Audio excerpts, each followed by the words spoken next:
أنا بحزن جدا لما أشوف فيديوهات بالشكل ده. لو كل ده عشان الفلوس فتعال أقول لك كلمتين نصيحة لوجه الله. لوجه الله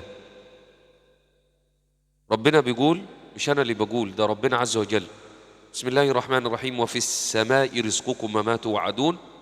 اسمع: فورب السماء والأرض إنه لحق مثل ما إنكم تنطقون. صدق الله العظيم. يعني هنا قسم: يا ابن آدم لا تخشى من ضيق الرزق فإن خزائني ملآنة.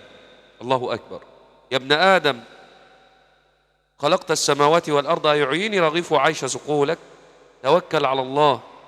عمرك شفت طيرة طلعت الصبح أو الفجرية تجيب أكل ولقت حب كتير وعانت للأسبوع الجاي؟ عمرها ما حصلت والله، لأنها تتوكل على الله. قال النبي: لو توكل الإنسان على الله حق توكله مثل ما تتوكل الطيور تغدو خماصا وتعود، لرزقه الله مثل ما يرزق الطيور تغدو خماصا وتعود بطانا.